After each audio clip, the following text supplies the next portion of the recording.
So I'm I'm pretty relaxed.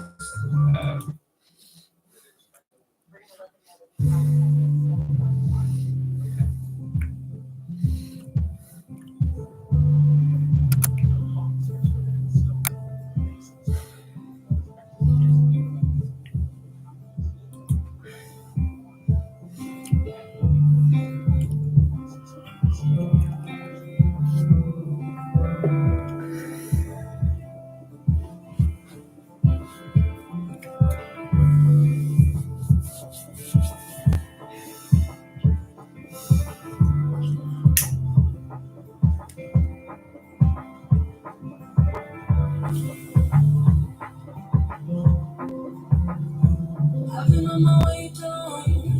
I've been living with the lights out. Get in trouble by the idle sounds of the day to day. I know I let you down. I did nothing to protect you. Didn't know how much you went through. And now it's too late. I wish I did more to love you. I wish I did more to keep you safe.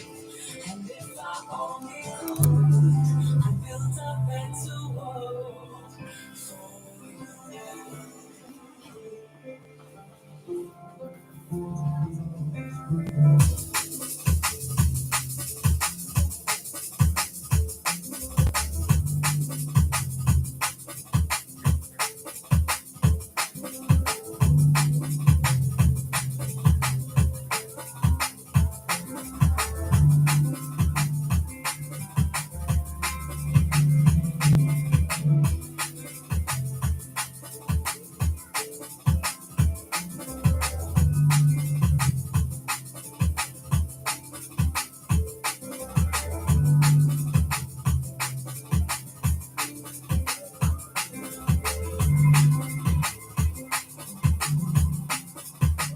Weighs heavy on me now. Thinking about all that you went through. Doing anything to numb your way through an empty space. Staring at the ceiling. Trying to figure out a meaning. Trying to buy into the feeling of the better place. I wish I did more to love you.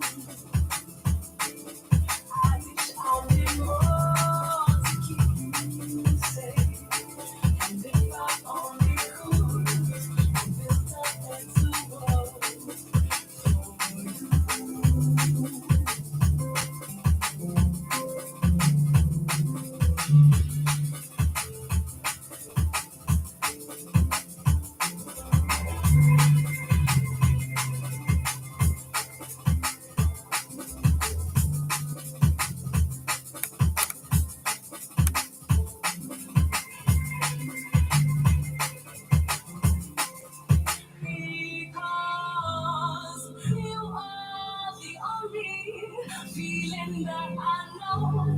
I love is I left to fight it. Now you've gone. I followed your fire, 'cause I need you to know I built a better world for you.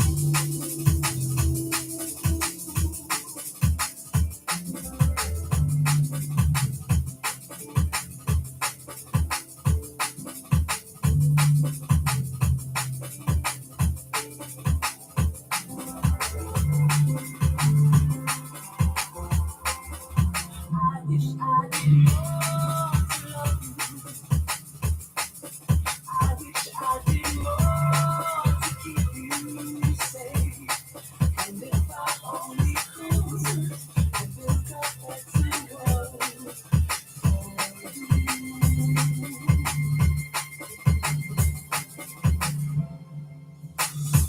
Feel the fall, yeah. Just don't hurt me. Just don't hurt me no more. Feel the fall, yeah. Just don't hurt me. Just don't hurt me no more. Was all of this worth it in the end? And what's there anyway? Between friends that have passed, I won't remember. If there was a reason for this, I don't remember. But everything is evidence, medicine for offenders. Heavily sedated, people closer implicated for your love emotion fender. If I wasn't a contender, not even in the race for your attention, second guessing as I sit here and pretend that I'm something to offender. But that's all hearsay, the facts on delay, relax on replay. Yeah. The games that we play with cold hearts decay, but one life CK. Yeah. If ever or forever, I'll be yours. Yeah. But the inevitable's always at the doors. With all of this imagination, always ask for more. If ever or forever, I'll be yours. Feel alone, just don't hurt me. Just don't hurt me no more. Feel alone, just don't hurt me. Just don't hurt me no more.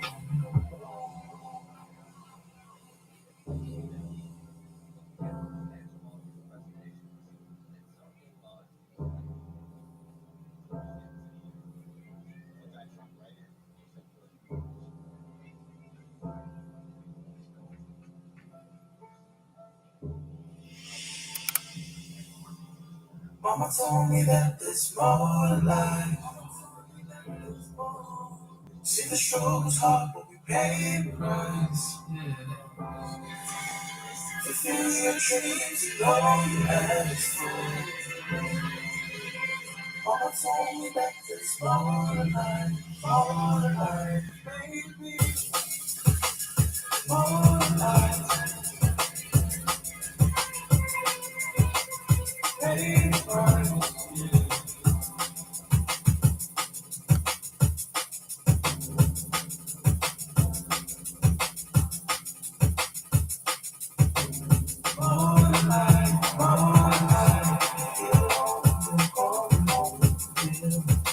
Just don't hurt me.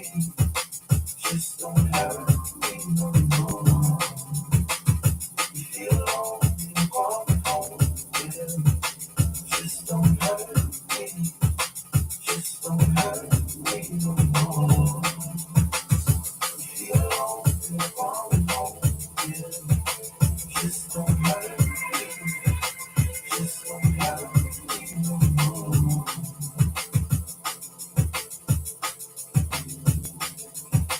Just don't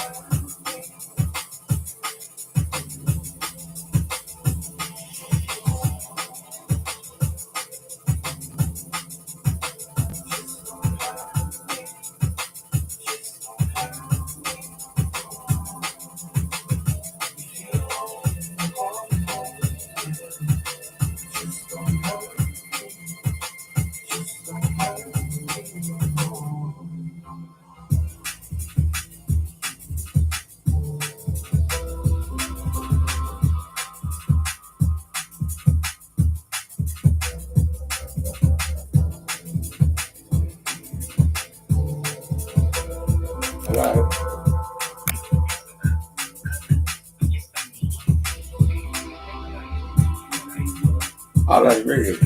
Oh, no.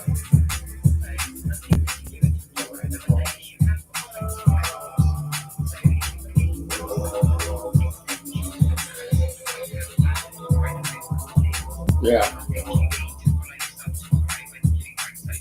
Yeah. Yeah. Okay. All right. Oh. Okay. Okay.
Are you certain? Are you certain?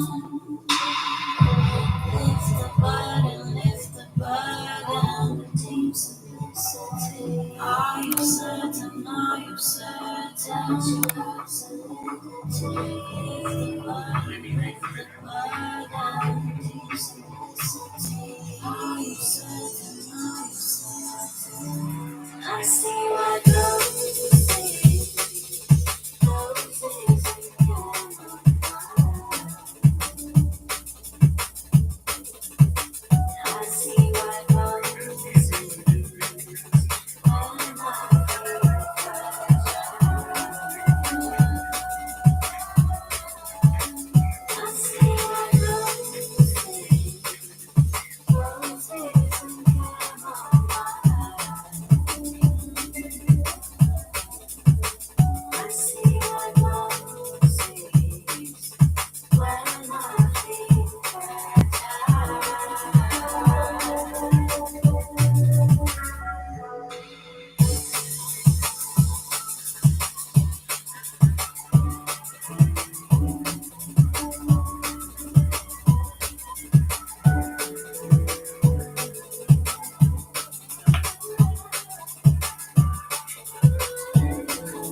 it's over. Your eyes shut, it's over.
Now you need put down the rules and open spaces, letting all the changes guide you.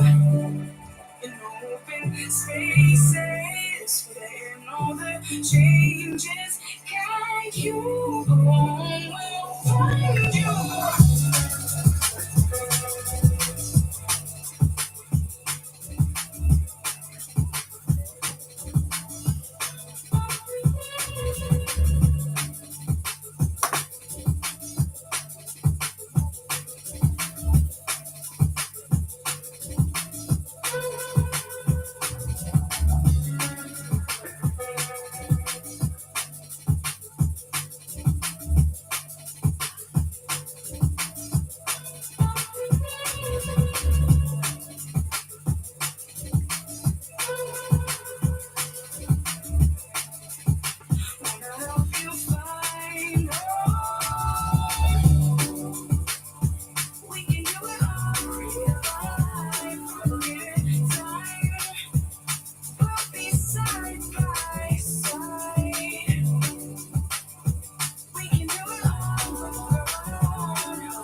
on with this. Clean hard floors fast and easy with the amazing Vax One Power Glide. For a limited time, order direct from Vax for just £199.99 and save £50. And get an extra brush roll plus 1 litre solution worth over £30 free with payment options at vax.co.uk.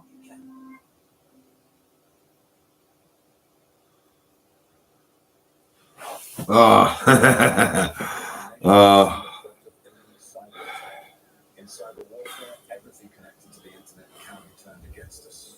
Our very way of life is at risk. We must this brand new drama, The Undeclared War, coming soon on Channel 4 and All 4.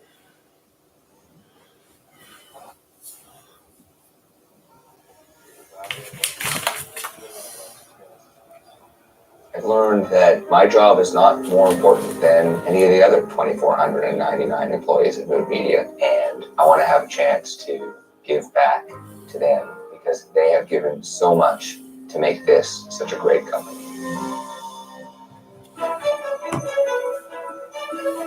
My employees have been summoned to an office in New York City. They think they're here to judge Bo's performance.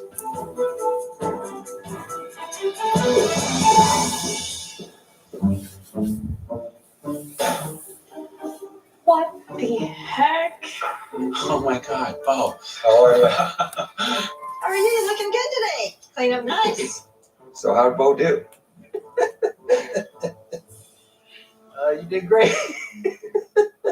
You are, Bo. What do you mean, how is Bo? So do you know who I am? No. You don't? I'm not really Bo. I'm Lorne Aveney. I'm the CEO and chairman of Mood Media. Oh my God. Wow. Wow. Hello. How you doing? Wow. It's a pleasure. A pleasure. An honor. An honor. Pleasure to meet you too. Wow. Nice to- Hi. Hi. Oh, Layla, you were incredibly gracious with our customers and with our technicians. I want to see if you have time to check out an anteater for me. Yeah, look at it. Yeah. Perfect. You were fantastic. So Thank you. It was great. You know, I listened to you and you said that you were concerned about your job since Mood Media merged with your company. You're so customer focused and so polite on the phone. And I don't want to lose the best employees. So I want you to know that you will have a job as long as you want one. And you shared with me just how much you love animals. I too love animals. I have 2 German Shepherd dogs that I love. So what I would like to do is make a donation in your name of $5,000 to an animal charity for the prevention of cruelty to animals. Wow. Okay. Thank you. I want to do something else. You know, you're trying to figure out whether you should go to school. I want to give you $15,000 Oh my God. for you to further your education. I don't know what's going right now. Thank you for absolutely everything and being just awesome. Thank you. Thank you. It's really overwhelming because I've never had anybody do something like that for me, and I don't know. This was just the biggest blessing I never thought I could ever have. Oh my God. This is definitely going to be the start of my life. John, let me tell you, I was touched by the integrity of your character. I was blown away. It's an honor to have people like you working at Mood Media. You mentioned to me that, you know, sometimes our salespeople will sell a job and they won't have, you know, even attended at the job. Yeah. Then the techs, you know, don't have the right tools, etc. And I listened to that, and I would like to offer you a job as a supervising engineer to make sure that we don't sell a job that isn't completely spec'd out. And because by bringing this to our attention, you're going to save us a lot of money. I want to make your life a little bit easier. You told me about saving up for your daughter's honeymoon. John, I want to give you $40,000 to use however you wish. Extremely generous. Extremely generous. This is amazing. And I would love to offer you an invitation. So he falls though, which is a bit of a disaster. Yes, and he hurts himself, But what's wonderful is the Killers lead singer, Brandon Flowers, stopped the gig to make sure that he was okay, ran down, we can see here, gave him a big hug, checked he was okay. And I don't know if we can hear a little clip. Oh, it's so nice. Yeah, it's gorgeous, isn't it? I think we can hear what Simon said when he went back on stage, so we know what Doug had said. Billy was trying to crowd surf. He looks like he's about 68 or 69 years old. I said, Billy, what are you doing? You know what he said? He said, I'm enjoying myself. He later said, I love live music, I love the Killers. It was a brilliant gig. And I gather the Killers gigs at the moment, you'll be interested in, That one. are amazing. Incredible. Apparently they are absolutely storming it. Okay, that's it for our stories, but they don't go anywhere because the conversation continues after the break on Extra with Storm. We're going to be here for another hour to take more of your calls. I will be joined by Dr. Tessa Dunlop and Daily Express columnist Karen Malone. We are going to be discussing whether pharmacists should be able to refer customers for cancer checks rather than making them wait to see the GP. It's in a bid to get cancer diagnosis earlier, but critics say that this could mean cases are missed. What do you think? Then we'd also love your calls on whether tenants should have the legal right to own pets in rental property. Now, the government is expected to announce this later today. Do you think it's right? Or maybe you're a landlord who doesn't want dogs in their property or cats? Let us know. Get your calls in now. 0207 862 2222. That's the number. We can't wait to hear from you. I feel I've been takeaway shamed. Well, you shamed yourself. Did you throw the food away, or are you going to save it for later? To be honest with you, about a third of it is in the fridge now. My wife will have it for lunch, she says. Okay, and JJ, thanks so much for joining us. Storm is back after this short break.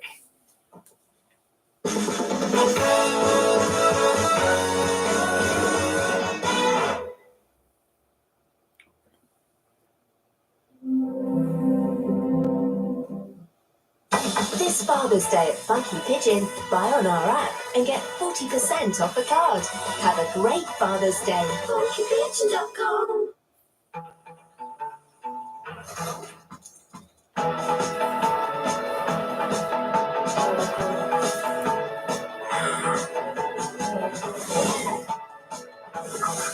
Introducing TUI Blue, our own collection of premium hotels designed for you to live happy at all protected. Every journey starts somewhere. SlimFast helps make the first step simple. One day, one shake, one sip at a time.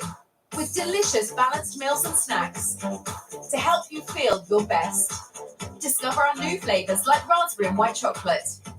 SlimFast works for me. 180 for 45 minutes. 45 minutes. I think I'm gonna bingo. Hey, Charlie 64, are you gonna bingo? What's up, Sassy Sam? So I can play Sun Bingo and win a holiday. Hey, Geordie George, are you gonna bingo? Yeah. Okay. Here's a 93. Are you gonna bingo? Yeah, I'm definitely gonna bingo. With a £500 getaway voucher every day with Sun Bingo. Spin the free wheel for your chance to win. Sun Bingo. Are you gonna bingo? Got a chip? One day it will crack, and then you'll need a new windscreen. Why wait for that to happen? Our repair makes your windscreen strong again. Could be as little as £10, or sometimes even free. See a chip? Go straight to autoglass.co.uk. Autoglass repair, Autoglass replace. Switch to 3 and buy from our range of the latest phones, including the epic Samsung Galaxy S22 Ultra. Plus, get up to £250 cashback. Now that's big value from a big network. To switch now, search 3 or head in store for a limited time only. Experience the power of Shark's cordless range with technology you won't find on any other vacuum. From innovation at the floor to freedom up high and beyond. The opportunity to clean further. It's more than just a vacuum. This is Shark, the UK's #1 cordless vacuum cleaner brand. The Cotswold Company's summer sale is now on, so it's the perfect time to save on some of our most popular pieces for your home. Whether you're relaxing in comfort, curled up with a book, or gathering with family and friends, you can bring your home to life with great offers for every room. The Cotswold Company, bringing homes to life. Visit cotswoldco.com today. It's the BT Superfast sale. Get Superfast fibre with free setup for only $26.99 a month.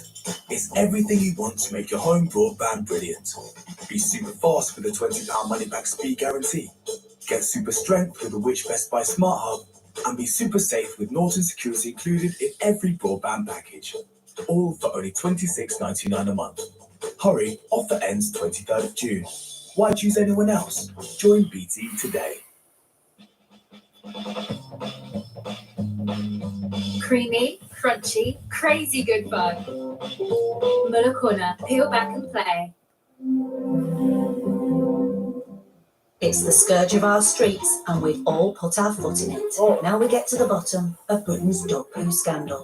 Thursday at 8 on Channel 5 and My 5.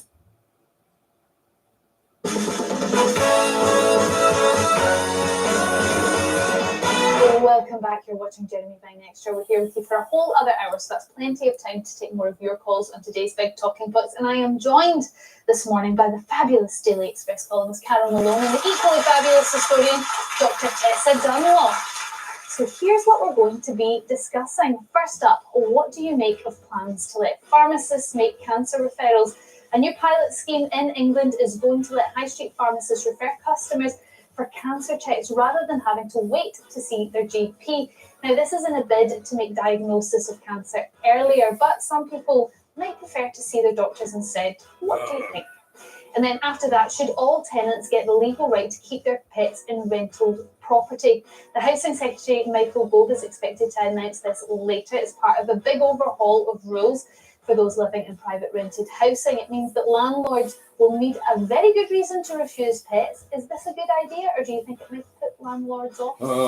And then we're going to be returning to our discussion on the government's Rwanda policy. We're asking if it's time to ditch the European Court of Human Rights.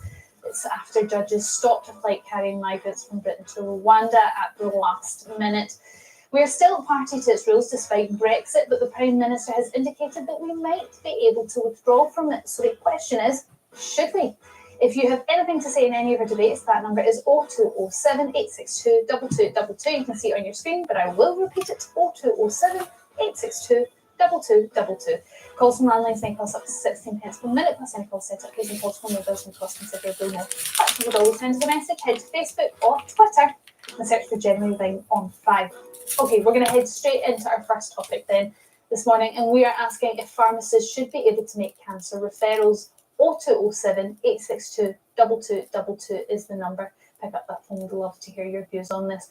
A new pilot scheme in England is going to let high street pharmacists refer customers for cancer checks rather than making people wait to see their GP. Now, this means that people with lumps and bumps and coughs and bleeding and other cancer symptoms will be able to see a specialist doctor sooner as part of a bid to diagnose more cancers earlier. But the scheme has already come under some criticism from some GPs who warn that pharmacists may miss cases unless they are properly trained to detect the disease to the same high level as a family doctor. What do you think, Carol? Would you see your pharmacist for a lump or a bump?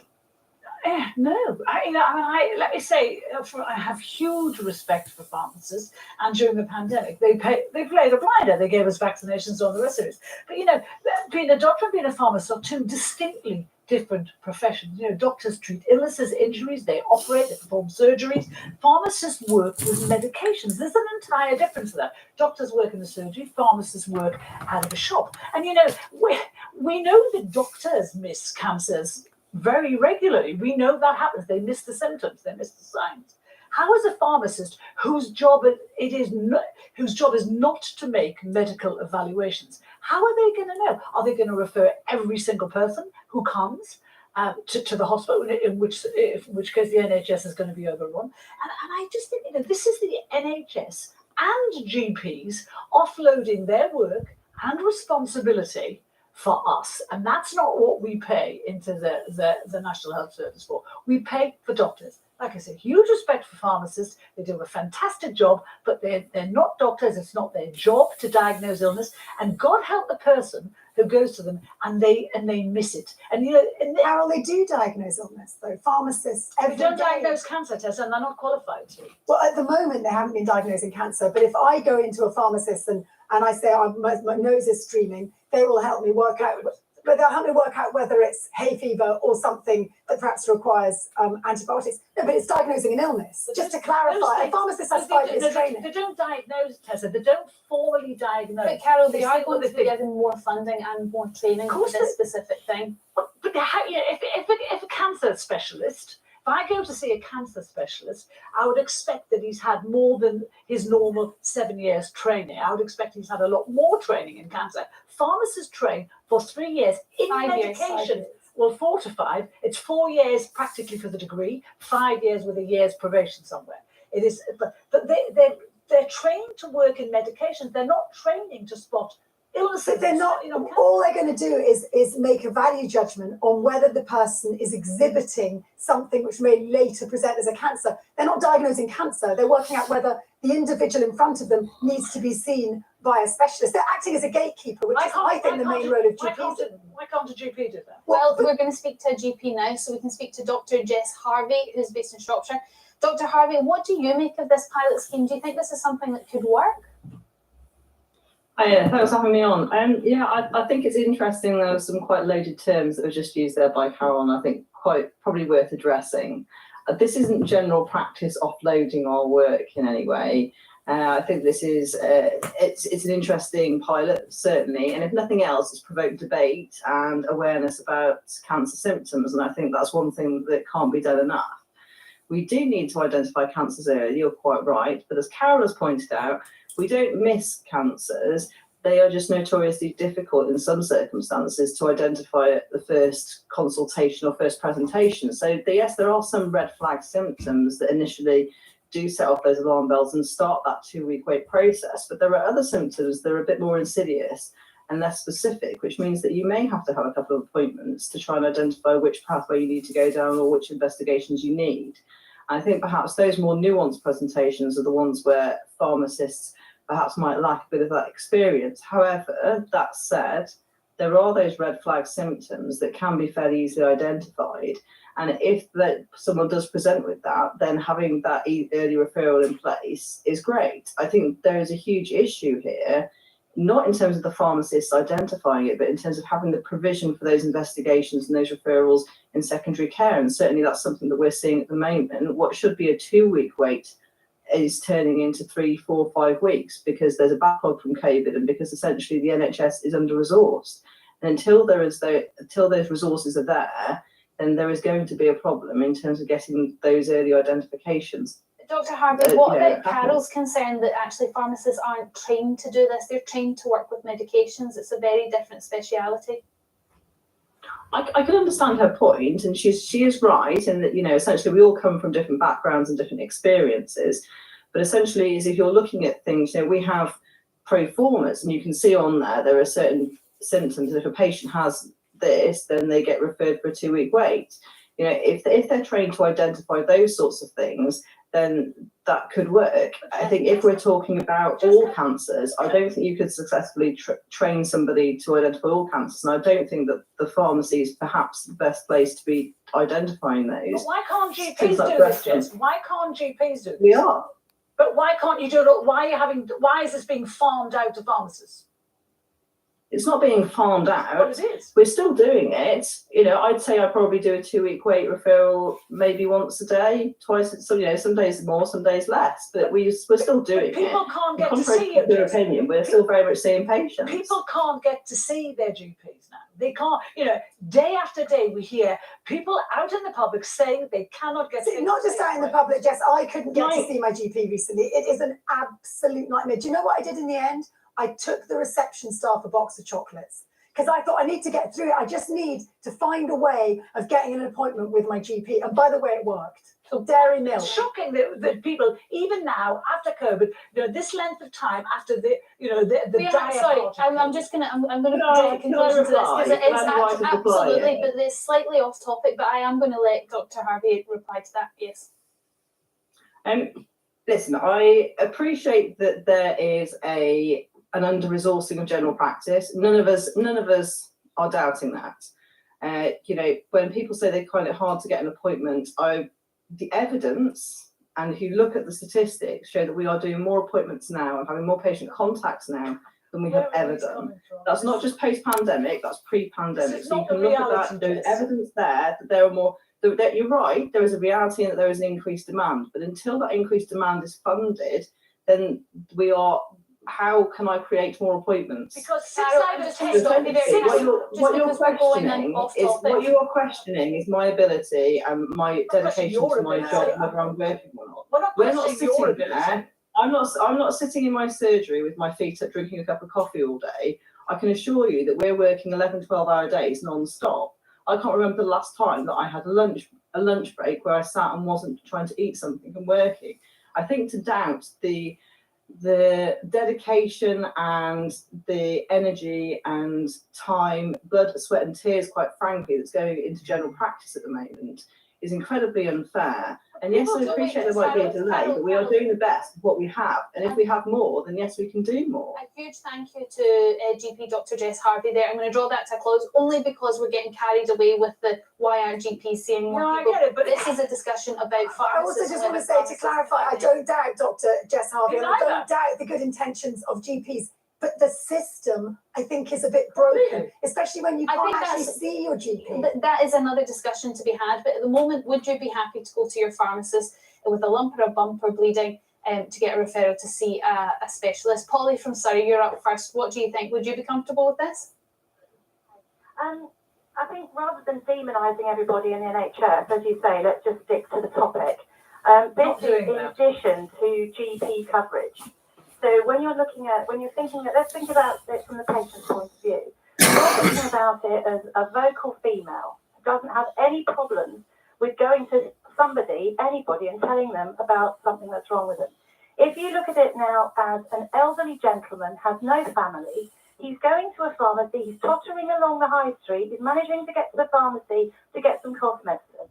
He keeps coming back to the pharmacy day after day, he's got a problem with his cough. The pharmacist is very well educated, thank you. I'm an advanced practitioner in radiotherapy myself. There's a lot of advanced practitioners out there. Pharmacists have been advanced practitioners for eons. They can spot this little person coming in, maybe he's too scared to go to the GP or doesn't care enough about himself to go to the GP. The pharmacist knows he's got a persistent cough. He's now getting a hoarse voice, which is another symptom of a lung cancer.